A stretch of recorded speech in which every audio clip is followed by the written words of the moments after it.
Bismillahirrahmanirrahim. Assalamualaikum warahmatullahi wabarakatuh. Pemirsa yang dirahmati Allah, marilah kita simak ceramah dari Ustadz Adi Hidayat dengan tema Wanita yang menikah tanpa restu keluarga. Sebelumnya marilah kita bersolawat terlebih dahulu. Allahumma sholli ala Sayyidina Muhammad wa ala ali Sayyidina Muhammad. Selamat menyaksikan. Bismillahirrahmanirrahim. Assalamualaikum warahmatullahi wabarakatuh. Sahabat-sahabatku dimanapun Anda berada, semoga Allah senantiasa memuliakan kita semua, mengampuni dosa-dosa kita, dan membimbing kita untuk lebih baik dari hari ke hari.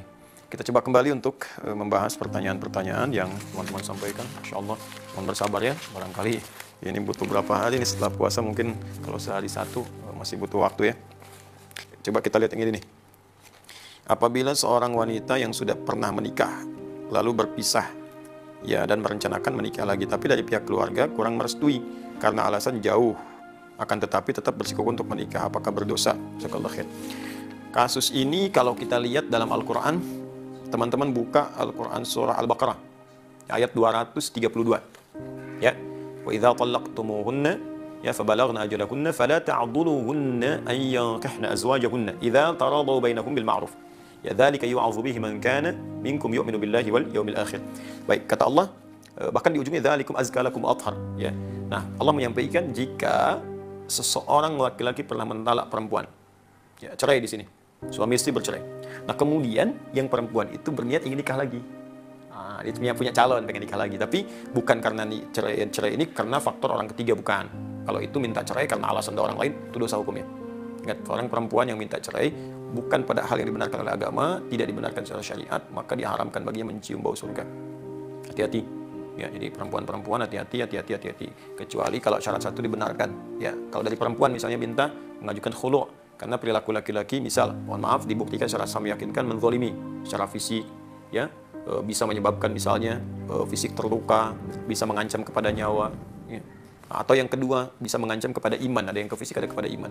Pada iman itu dilarang sholat, disuruh minum minuman, disuruh mabuk, disuruh macam-macam yang buruk lah ya. Nah, itu terancam itu dan tidak bisa dinasehati, tidak bisa difasilitasi, tidak bisa ditengahi.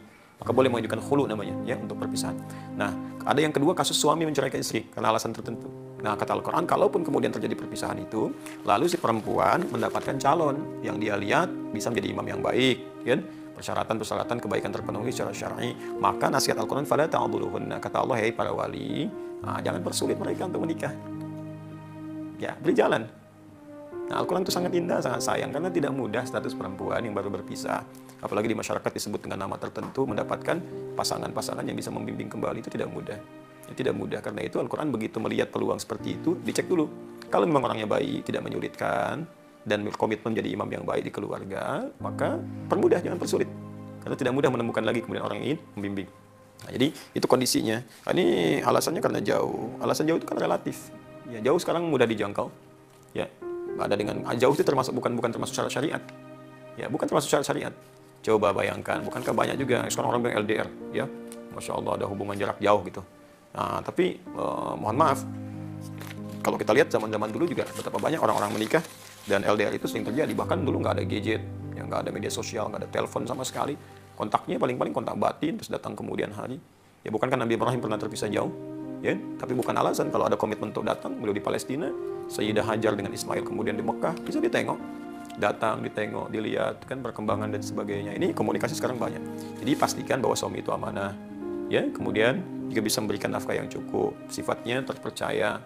Ya, kemudian juga bisa melindungi, memberikan kasih sayang. Kalau itu terpenuhi, maka keluarga memudahkan.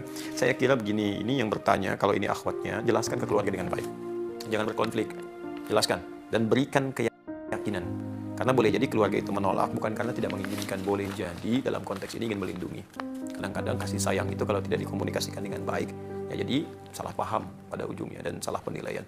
Ya, sama hal-hal yang kadang-kadang kita menulis di WA karena nggak ada ekspresi, ya keterimanya bisa lain. Maka jelaskan sepenuhnya, sampaikan bahwa alhamdulillah boleh jadi ini hikmahnya Allah kirimkan seorang pasangannya lebih baik, dia perhatian, dia jujur, dan ini bukti-buktinya, keluarganya begini, kenali keluarga dulu, tanyakan. Nah, kalau memang baik, mohon ridhonya. Ya, kalau ada yang kurang, mohon tunjukkan supaya kami perbaiki sebelum menuju ke pernikahan. Itu lebih bagus. Ya, jadi daripada merajut konflik itu yang tidak dibenarkan. Lagi sekarang bulan Ramadan ya, kalau ini kemudian kita ingin sampaikan. Saya kira itu, teman-teman, cukup dulu ya. Demikian saya kira, semoga bermanfaat. Jika ada yang benar, itu pasti dari Allah dan Rasulnya. sebagai petunjuk untuk membuat kita lebih baik. Tapi kalau ada yang salah, itu mutlak kesalahan saya pribadi. Ya, sudah capek kalau digali, ya pasti akan ketemu salah saya. Cukup dikoreksi, nanti saya betulkan, kemudian ambil pendapat ustadz lain yang lebih baik. Ya, itu akan lebih mulia, lebih objektif, dan insya Allah berdiri baik insya Allah subhanahu wa ta'ala. Subhanakallahumma wa bihamdika asyhadu an la ilaha illa anta astaghfiruka wa atubu ilaik wa akhiru da'wana alhamdulillahi rabbil alamin. Allahu minkum al hidayat. Assalamualaikum warahmatullahi wabarakatuh.